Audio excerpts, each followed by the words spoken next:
Saudara, 4 orang petugas kesehatan Gadungan mencuri 37 gram emas milik lansia di Kabupaten Cirebon, Jawa Barat dengan modus menawarkan jasa terapi dan cek kesehatan pelaku. Diduga menghipnotis dan kemudian membawa lari perhiasan milik korban.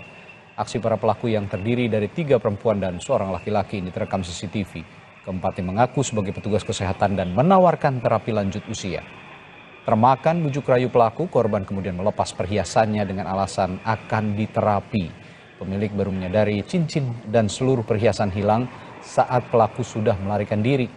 Korban mengalami kerugian puluhan juta rupiah.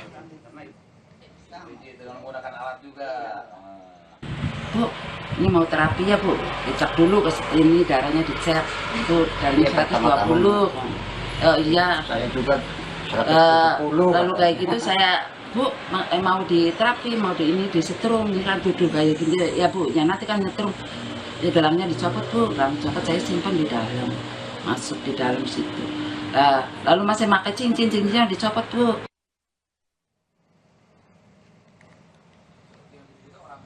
Usai mendapat laporan polisi dari Polsek Gebang, langsung melakukan olah tempat kejadian perkara dan meminta keterangan para saksi. Polisi juga mendapatkan rekaman CCTV untuk mendalami sekaligus mengejar para pelaku.